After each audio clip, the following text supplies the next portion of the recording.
देखिए, आज हम आपके लिए basic concept of chemistry class 11th की जानकारी देते हैं।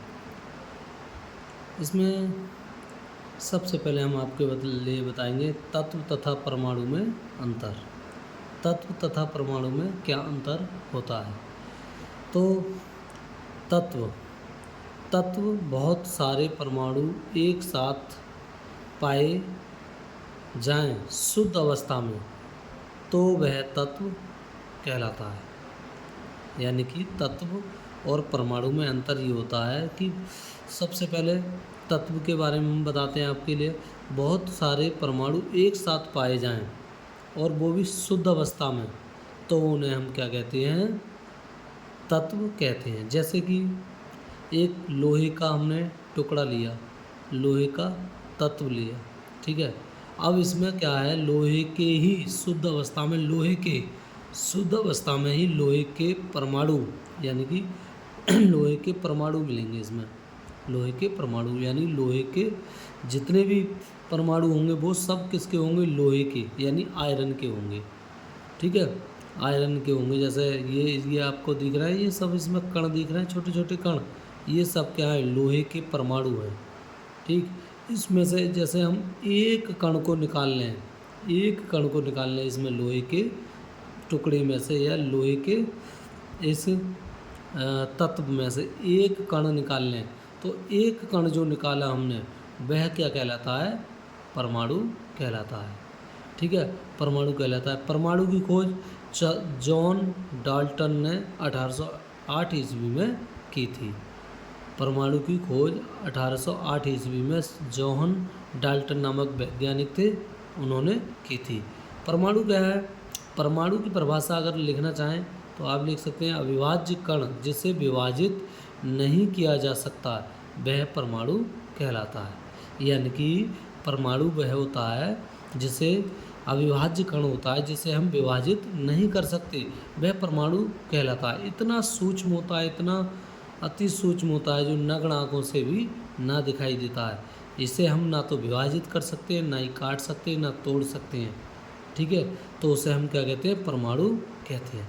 तो परमाणु और तत्व में आपको अंतर समझ में आ हो गया कि तत्व क्या होता है? बहुत सारे परमाणुओं के एक साथ पाए जाने में शुद्ध अवस्था में, उसे हम क्या कहते हैं? तत्व कहते हैं। और एक कण को अगर हम तत्व में से एक कण को निकाल लें, एक कण को जो निकालेंगे, एक कण क्या कहलाएगा? उसका परमाणु यानी एटम कहलाएगा।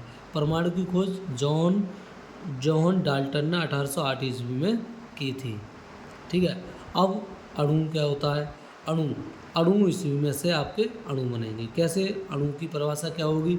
मॉलिक्यूल्स बोलते हैं इसे। अणु की परिभाषा क्या होगी? एक से अधिक परमाणु से मिलकर अणु बनते हैं। यानी कि अणु बनेंगे परमाणुओं से मिलकर के। एक से अधिक परमाणु से मिलकर के अणु बनते हैं। जैसे कि, यानी कि एग्जाम्पल में ये है आपका FeOH2Cl2 और C6H12O6 और CO2, यानी कार्बन डाइऑक्साइड, ग्लूकोज, क्लोरीन और हाइड्रोजन, और आपका आयरन ऑक्साइड, यानी कि ये, ठीक। अब इसमें क्या है? देखो कैसे पहचान हमने, देखो एक से अधिक परमाणु कैसे हैं। देखिए इसमें एक तो हो गया आयरन का यानी लोहे का, और एक हो गया ऑक्सीजन का, ठीक है, परमाणु। तो दो परमाणु मिलकर के क्या बना लिया इन्होंने? अणु बना लिया, ठीक है। और हाइड्रोजन में भी कितने हैं? हाइड्रोजन में भी देखो यहाँ पर हम देखेंगे तो H+H यानी मिलकर के क्या बना लिया इन्होंने? हाइड्रोजन बना लिया, अणु। हाइड्रोजन का एक अणु बना लिया। ऐसे ही क्लोरीन है, Cl+Cl मिलाकर क्या बना लिया? क्लोरीन। ऐसे ही इसमें देखो ग्लूकोज के अणु में, ग्लूकोज का सूत्र है ये C6H12O6। इसमें देखिए इसमें कितने हैं परमाणु?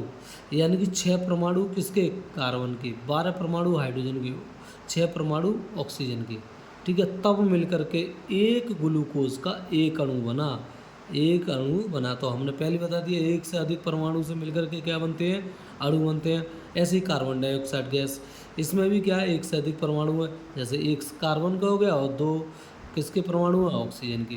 तो ये क्या बन गया आपका?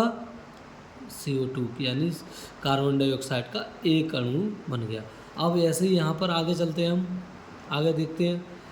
अणुओं से मिलकर के यौगिक यानी कंपाउंड बनते हैं। यानी कि अणुओं से, परमाणुओं से मिलकर के क्या बनने आता, देखिए परमाणुओं से मिलकर क्या बनने आता है आपका अणु। अब अणुओं से मिलकर के यानी कि अणुओं से मिलकर के क्या बनने आया हमारा, बताइए, यौगिक यानी कंपाउंड बनने आया है।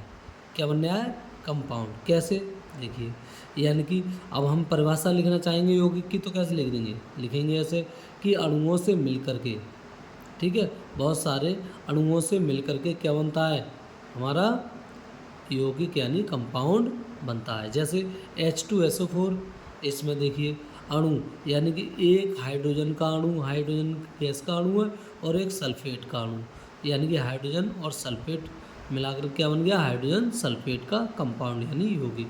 ऐसे ही Na2CO3 है, सोडियम कार्बोनेट। इसमें दो अणु किस, एक अणु के दो परमाणु हैं, यानी कि अणु, सोडियम का एक अणु और कार्बोनेट का एक अणु, यानी सोडियम कार्बोनेट बन गया। ये धावन सोडा, ये है धावन सोडा का सूत्र। और ये हाइड्रोजन सल्फेट यानी सल्फ्यूरिक एसिड। इस तरीके से हमने तत्व की परिभाषा सीखी, परमाणु तत्व तथा परमाणु में अंतर, तत्व तथा परमाणु में अंतर सीखा। फिर हमने क्या सीखा, परमाणुओं से मिलकर अणु बनते हैं, और अणुओं से मिलकर के क्या बनता है, यौगिक बनता है। तो आपके समझ में आई होगी इतनी बात, और बाकी हम चीज़ें बाद में बताएंगे।